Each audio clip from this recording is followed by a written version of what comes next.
बिस्मिल्लाहिर्रहमानिर्रहीम। Hello everyone, this is Mohammad Naseer Awan. आज की इस वीडियो में हम समझेंगे इम्पोर्टेंट क्वेश्चंस को जो के टॉट के हैं।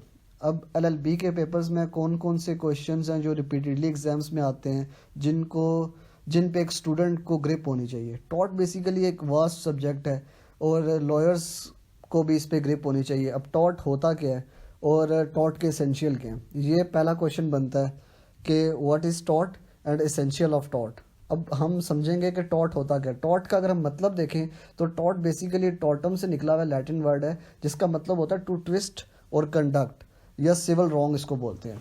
टॉट की डेफिनेशन क्या होगी? टॉट बेसिकली अ रॉन्गफुल एक्ट और an infringement of right leading to legal liability. जिस भी इन्फ्रिंजमेंट ऑफ राइट की अगर कोई लीगल लायबिलिटी है तो उसको हम टॉट में के ज़ुमरों में लेके आते हैं।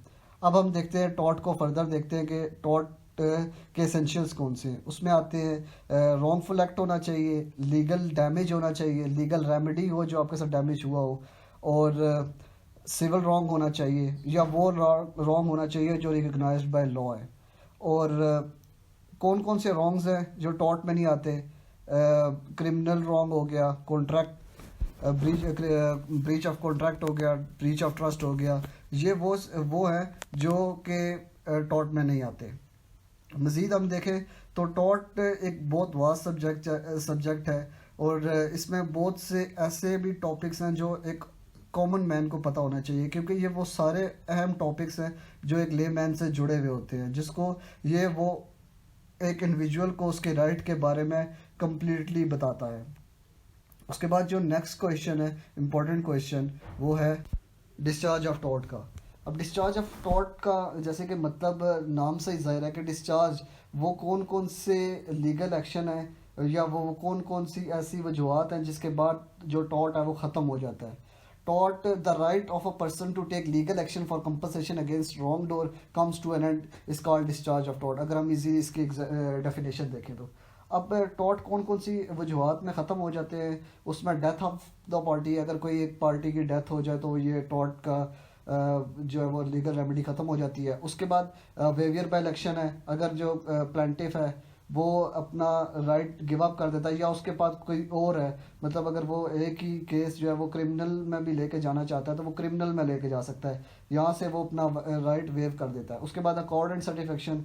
अकॉर्ड एंड सर्टिफिकेशन मतलब कि कोई भी ऐसा इकदाम डिफेंडेंट का यानी कि इंजरी देने वाले का, टॉट फीजर का, वो इंजरी या वो legal remedy outside the court अगर उसको पे कर देता है, उसको सेटिस्फाइड कर देता है, तो ये अकॉर्ड एंड सेटिस्फेक्शन में आ जाता है। उसके बाद रिलीज में आ जाता है, जब जो जिसके साथ टॉट हुआ हो, कमिट हुआ होता है, वो खुद ही इंजर्ड पर्सन अपना राइट रिलीज कर देता है किसी भी वजह से, तो उसको हम रिलीज के लेके आते हैं। उसके बाद जजमेंट या कोर्ट में अगर कोई डिसीजन हुआ, उसके बाद वो जो उसको लीगल रेमेडी जो या जो इसको डैमेजेस मिलने थे वो मिल चुके हैं, तो वो डिस्चार्ज हो जाएगा टॉट। उसके बाद टाइम लिमिटेशन, अगर प्रिस्क्राइब टाइम से तजावज़ कर जाए टॉट तो भी टॉट ख़त्म हो जाता है, डिस्चार्ज ऑफ टॉट में आ जाता है। उसके बाद एक इम्पोर्टेंट क्वेश्चन है, वो है जो आम भी हम देखते हैं, इसको हम क्रिमिनल केसेस में भी देखते हैं, डेफामेशन का। अब डेफामेशन होता क्या है? डेफामेशन ये है कि किसी भी शख्स के बारे में कुछ गलत इल्ज़ाम लगाना जो कि उसकी रेपुटेशन को सोसाइटी में इम्प्यूट करे, ख़राब करे, उसको हम डेफामेशन में लेके आते हैं। अब ये डेफामेशन में कौन कौन सी एसेंशियल्स आ सकते हैं, जिसमें एक तो ये हो सकता है स्टेटमेंट मस्ट बी रॉन्ग, जो उसके खिलाफ आप स्टेटमेंट दे रहे हो वो या तो रॉन्ग हो, या रेफरेंस टू द प्लेंटिफ यानी कि उस बंदे से जुड़ी हुई वो बात हो जो आप पब्लिक में कर रहे हो, या उस चीज़ को पब्लिकेशन कर रहे हो, लोगों में अगर कर रहे हो, अगर फेस टू फेस कर रहे हो तो वो इसमें डेफामेशन में नहीं आएगा। अगर लोग सुन रहे हैं, उसकी इज्जत रिप्यूट हो रही है, रेपुटेशन ख़राब हो रही है, तो ये डेफामेशन के ज़ुमरे में आएगा, और उसकी रेपुटेशन ख़राब हो रही हो तो ये डेफामेशन में आएगा। अब हम देखते हैं कि डेफामेशन जो होता है, किसी के बारे में भी कोई गलत स्टेटमेंट को हम डेफामेशन बोलते हैं, जैसा मैंने बताया। अब इसके जो मज़ीद दो काइंड्स हैं, एक आता है लाइबल, सिलेंडर है। अब लाइबल क्या होता है? लाइबल वो होता है कि किसी को हम इस तरह टारगेट करें थ्रू कार्टून्स या पिक्चर्स बना के या कुछ ऐसा करके।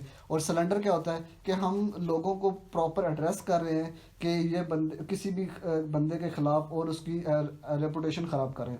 इसके बाद जो नेक्स्ट इंपॉर्टेंट क्वेश्चन है वो विकेरियस लायबिलिटी है। Vicarious liability is basically very vast topic, और ये क्वेश्चन हम पाकिस्तान पीनल कोड के पेपर में भी या इंडियन पीनल कोड के पेपर में भी देखते हैं। उसके बाद ये क्वेश्चन हम इंग्लिश जूरिस्प्रूडेंस में भी देखते हैं कि अक्सर एग्जाम्स में रिपीटेडली आ जाता है। अब विकेरियस लायबिलिटी होता क्या है? Vicarious liability is someone is liable for wrong of another person. कोई भी बंदा किसी दूसरे के रॉन्ग का लाइबल हो, इसको विकेरियस लायबिलिटी बोलते हैं। अब वो लायबिलिटी किस तरह आती है? लायबिलिटी बेसिकली आती है या तो वो उसका एम्प्लॉयर होगा, या अबैटमेंट होगी, या उसका कोई रिलेशनशिप उसके साथ ऐसा होगा जिससे उसके ऊपर लायबिलिटी आएगी। अब देखें जैसे मास्टर सर्वेंट हो गया, प्रिंसिपल एजेंट हो गया, गार्डियन वार्ड हो गया, ये कुछ ऐसे हैं जो कि विकेरियस लायबिलिटी में आते हैं। जो अगर एजेंट कोई गलत काम करेगा तो उसकी लायबिलिटी प्रिंसिपल पे जाएगी, सर्वेंट करेगा तो मास्टर पे जाएगी। उसके बाद एक इंपॉर्टेंट क्वेश्चन है, और ये इंपॉर्टेंट क्वेश्चन इस तरह भी है कि इसको लॉयर को भी इस चीज़ पे ग्रिप होनी चाहिए कि कौन कौन से डिफेंसेस हैं अगर उनके पास कोई केस आता है जो वो ले सकता है टॉर्ट केसेस में। अब वो डिफेंसेस कौन कौन से? एक्ट ऑफ गॉड है, एक्ट ऑफ स्टेट है, इनएविटेबल एक्सीडेंट है, रॉन्ग डोर, जो प्लेंटिव है वो खुद रॉन्ग डोर है, या किसी प्राइवेट डिफेंस में वो कोई काम करता है, या मिस्टेक होगी उससे, या नेग्लिजेंस थी, या नेसेसिटी थी, या मिस्टेक ऑफ फैक्ट हो गया कुछ, या कुछ इस तरह का हो गया जिसमें आपके डिफेंडेंट की कोई गलती नहीं है, तो इसको हम डिफेंसेस में ला सकते हैं। उसके बाद जो एक इम्पॉर्टेंट क्वेश्चन आता है वो रेमेडीज़ को लेके है कि टॉर्ट तो किसी ने कमिट कर दिया, अब इंजर्ड पार्टी के पास कौन कौन सी रेमेडीज़ हैं। रेमेडीज़ बेसिकली दो टाइप्स की बताई हुई है, एक जुडिशियल है, एक एक्स्ट्रा जुडिशियल है। अब एक्स्ट्रा जुडिशियल रेमेडी जो होती है वो कि हम खुद ही उस चीज़ का बदला ले लें या खुद ही उस चीज़ को क्लियर कर लें थ्रू दैट पर्सन। और जुडिशियल रेमेडी जो वो है जो हमें थ्रू प्रॉपर चैनल कोर्ट्स के थ्रू मिलती है। अब जुडिशियल रेमेडी में कौन कौन से आते हैं? डैमेजेस आ जाता है, इंजेक्शंस आ जाता है, स्पेसिफिक रेस्टिट्यूशन ऑफ प्रॉपर्टी आ जाता है। Damages in the form of money, injunctions, courts के ऑर्डर होते हैं टू डू और not to do something. Specific restitution of property के जहाँ से कोर्ट किसी प्रॉपर्टी का कब्जा उसे छुड़वा के या उसको लेके दे सकती है। उसके बाद एक इम्पॉर्टेंट कॉन्सेप्ट है, टॉपिक है नेग्लिजेंस का। अब नेग्लिजेंस क्या होता है? नेग्लिजेंस बेसिकली होती है if someone fails to give enough care for doing something that he has responsible for.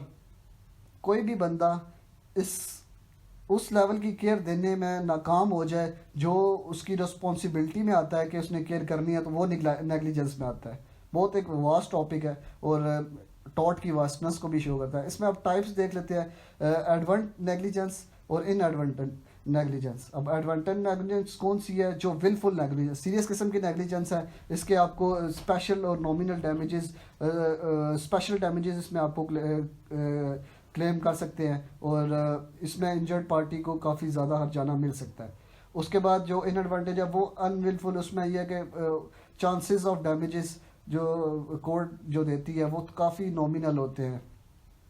उसके बाद कॉन्ट्रीब्यूटरी नेग्लिजेंस, इलादा से क्वेश्चन भी आ सकता है। कॉन्ट्रीब्यूटरी नेग्लिजेंस होता क्या? कॉन्ट्रीब्यूटरी नेग्लिजेंस होता है कि जब प्लेंटिफ की तो गलती हो और साथ डिफेंडेंट की भी गलती, डिफेंडेंट की गलती तो हो लेकिन साथ प्लेंटिफ की भी गलती हो, यानी कि दोनों पार्टियों का कुछ ना कुछ उस केस में या उस इंजरी में दोनों पार्टियों का फॉल्ट हो, तो इसको हम कॉन्ट्रीब्यूटरी नेग्लिजेंस कहेंगे, जिसको जो कोर्ट है वो एंटरटेन नहीं करती ऐसे सूट को।